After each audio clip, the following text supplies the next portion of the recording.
Chance Technology, the podcast. Γεια σας και καλώς ορίσατε σε ένα ακόμα επεισόδιο της σειράς podcast της Chance Technology. Είμαι η Λάουρα Φλαμάριχ και σήμερα έχουμε ξανά μαζί μας την Ιωάννα Κατσαούνη-Άννηνου, Business Development Manager για την Ελλάδα και την Νοτιοανατολική Ευρώπη στη Chance Technology, για να συζητήσουμε ένα ιδιαίτερα επίκαιρο θέμα, τα δεδομένα δεξιοτήτων. Ιωάννα, καλώς ήρθες.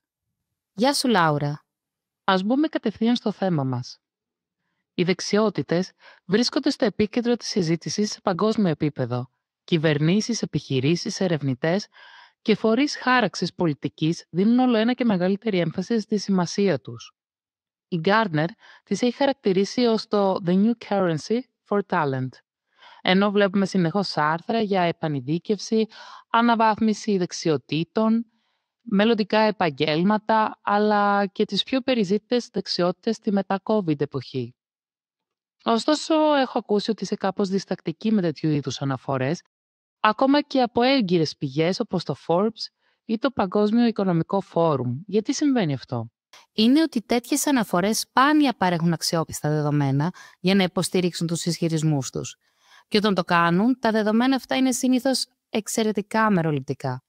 Για παράδειγμα, οι ετήσιες αναφορές του LinkedIn για τις πιο περιζήτητες δεξιότητες συχνά αναπαράγονται χωρίς να εξετάζει τη εγκυρότητα των στοιχείων πίσω από αυτές. Κανείς δεν αναρωτιέται, για παράδειγμα, αν η εικόνα που παρουσιάζεται είναι αντιπροσωπευτική για όλους τους κλάδους.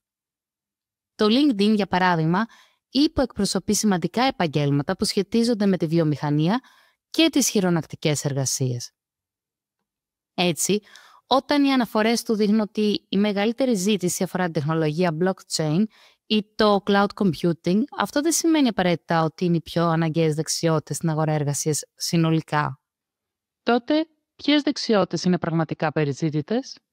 Πριν απαντήσουμε σε αυτό, πρέπει πρώτα να θέσουμε ένα πιο θεμελιώδες ερώτημα. Τι ακριβώς είναι μια δεξιότητα, πώς θα την όριζες? Θα έλεγα ότι είναι μια ικανότητα, κάτι που μαθαίνεις και γίνεσαι καλό σε αυτό. Μάλιστα. Με αυτόν τον ορισμό, η ικανότητα να μαθαίνεις γρήγορα δεν θεωρείται δεξιότητα, γιατί δεν είναι κάτι που μπορείς να διδαχθείς. Αυτό μας δείχνει ότι η ακριβής οριοθέτηση των δεξιοτήτων είναι εξαιρετικά δύσκολη. Υπάρχουν πολλοί ορισμοί.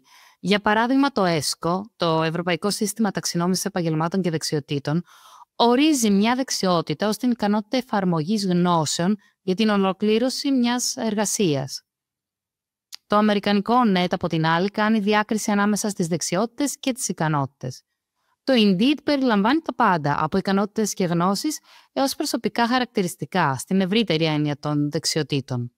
Βλέπω ότι υπάρχει μεγάλη διαφοροποίηση. Ακριβώς. Και πέρα από αυτούς τους γενικούς ορισμούς, προκύπτουν ακόμα περισσότερες διαφορές όταν μιλάμε για συγκεκριμένες δεξιότητες. Τι σημαίνει οι δεξιότητες διαχείρισης έργων ή οι δεξιότητες ξυλουργικής? Αν ρωτήσεις διαφορετικά άτομα, θα πάρεις διαφορετικές απαντήσεις. Αυτό επηρεάζει την ποιότητα των δεδομένων, καθώς εισάγει σημαντικές ασυνέπειες στη συλλογή και ανάλυση τους.